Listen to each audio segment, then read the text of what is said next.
PME Internotaire Montmagny, des conseillers dynamiques et efficaces réunissant une équipe chevronnée de 4 notaires et une avocate. Notre étude se spécialise particulièrement en droit corporatif, commercial et droit de la personne.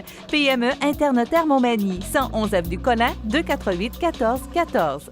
Alors, je vous souhaite la bienvenue à cette autre chronique juridique du bureau PME Internotaire à Montmagny, 111 avenue Collin. Et nous avons avec nous Maître Nathalie Dubé. Bonjour. Bonjour. Vous allez bien? Oui, vous? Oui, merci.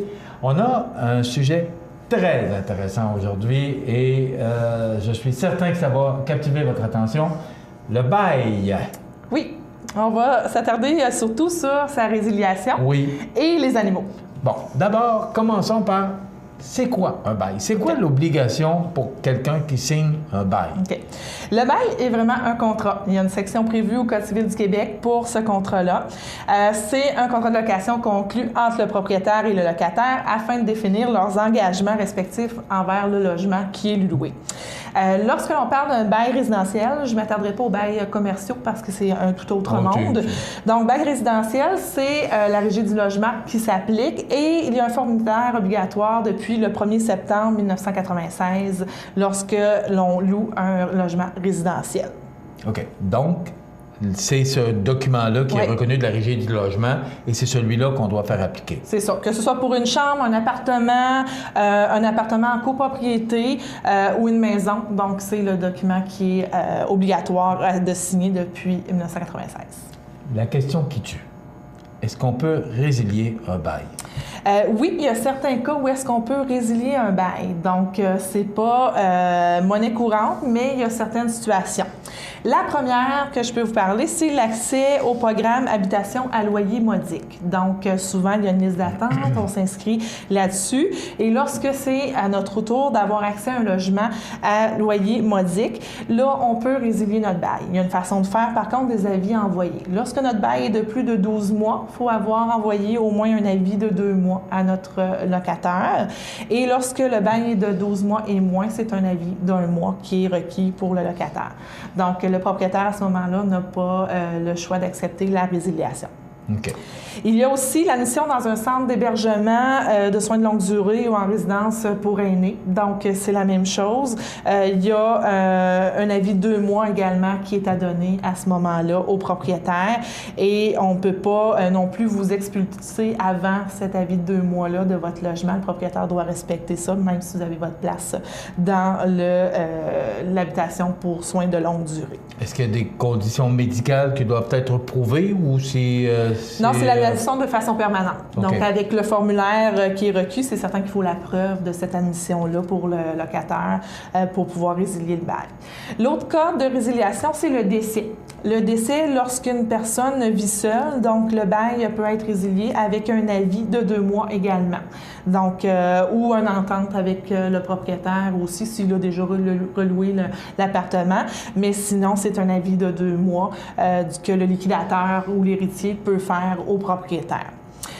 Autre cas que l'on voit moins souvent, violence conjugale ou agression à caractère sexuel. Donc, c'est une raison où est-ce qu'une victime pourrait mettre fin à son bail par avis écrit au locataire avec l'attestation de la loi. Donc, c'est un cas qui est permis aussi.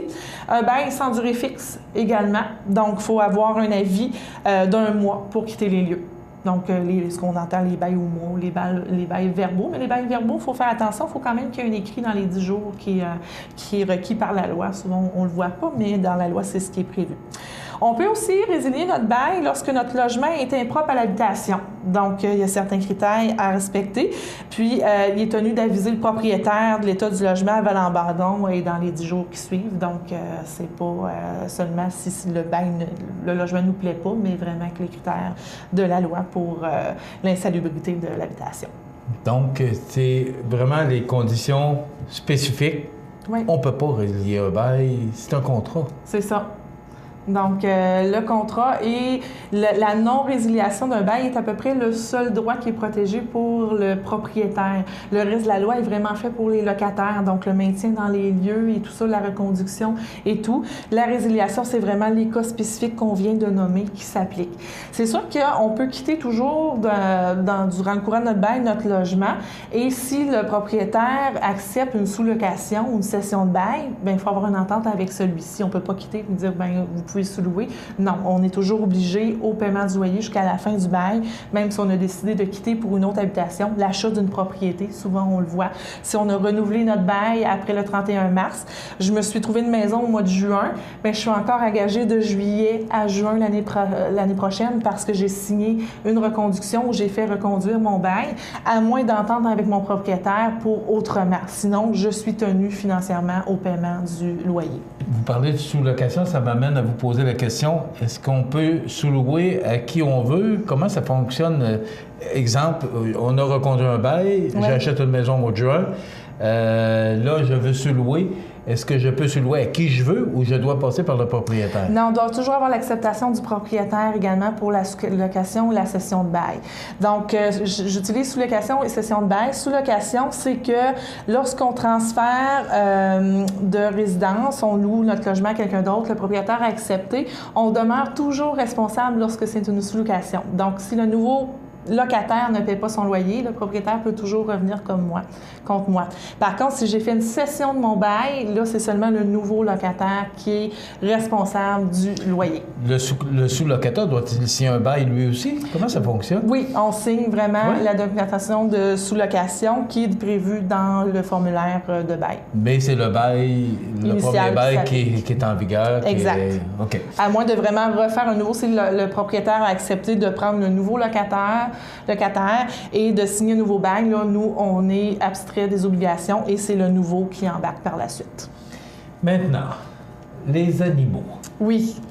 Ça, c'est vraiment le sujet qui fait jaser. Bon, les chiens particulièrement, là, on entend toutes sortes d'histoires concernant les chiens depuis quelque temps. Oui. Qu'est-ce qui arrive avec les animaux pour des locations de bail ou des signatures de bail? Oui. La loi prévoit rien du tout. Donc, il n'y a vraiment aucune règle concernant les animaux et la location. Le Code civil est muet là-dessus. J'ai pas de règlement statutaire non plus et tout ça.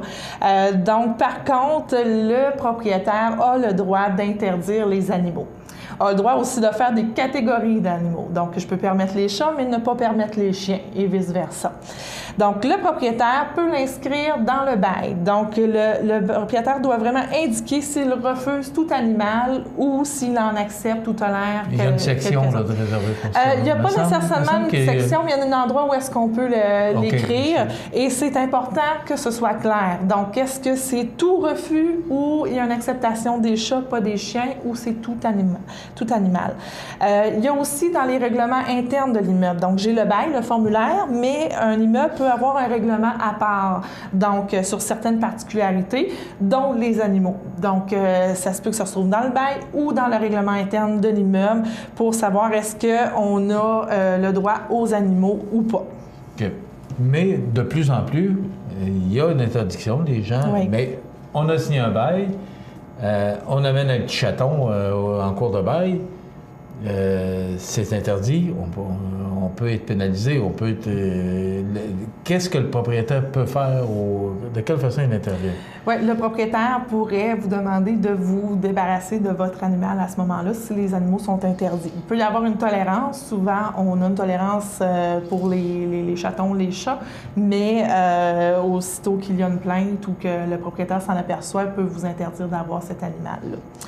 Il existe par contre une exception qui permet de conserver un animal malgré le bail. Donc, c'est certain que l'exception s'applique au cas particulier où posséder un animal est nécessaire au locataire pour l'aider à surmonter un handicap. Donc, on ne serait pas un aveugle se faire priver de son chien Mira parce qu'il est en location. Donc, ça, c'est vraiment le cas classique où est-ce qu'un chien pourrait être accepté dans les logements. Donc, on disait, le locataire peut-il m'obliger à me défaire de mon animal? Bien, si le bail ou le règlement de l'immeuble interdit formellement la présence d'animaux dans le logement et si vous avez manqué à l'une de vos obligations. Parce qu'on peut avoir une tolérance, une acceptation des chats ou des chiens, mais si vous gardez, par exemple, le chat dans la cour commune, vous amenez, vous laissez votre chien aboyer à longueur de nuit, vous nettoyez pas la litière, puis il y a une odeur qui se répand dans les aires communes, et tout ça, vous mettez tous les inconvénients que peut amener à avoir un animal, bien là, le propriétaire, malgré l'acceptation des animaux, pourrait vous demander de vous départir parce que vous ne remplissez pas vos obligations envers votre logement, de garder ça salubre et à l'abri de tout inconvénient pour les voisins. Il y a la régie du logement qui est là aussi, qui est un peu un genre de médiateur. De médiateur, c'est le bon mot, oui. Mais quand on est rendu là, ça va pas bien. Là. Il y a moyen de s'organiser, puis il y a moyen de s'arranger. Exact. Mais le bail, et il faut le document. Écrire tout ce qu'on veut écrire dedans pour s'assurer que les gens qui vont rester à l'intérieur de notre appartement, notre bloc appartement, vont respecter les règles. Il faut que ce soit clair, c'est ça. Il faut que ce soit clair. Le propriétaire doit l'indiquer, doit vous le mentionner. Et vous, si vous avez l'interrogation, posez-la la question. Parce que vous ne pouvez pas ne pas en parler. Ah, il m'en a pas parlé, là, je vous ai apporté votre chien, votre oiseau, votre minou, et pour éviter justement des conflits, des malentendus par la suite. Même chose si les animaux sont acceptés dans votre bloc appartement, mais que le chat du voisin ou le chien du voisin vous dérange, donc la nuit ou dans le jour et tout ça. Donc, c'est certain que la première chose à faire, peut-être aller voir votre voisin. Donc, on est des gens civilisés. C'est la première étape à faire au lieu de se plaindre aux locataires qui, des fois, ne connaissent pas la situation, n'habitent pas là.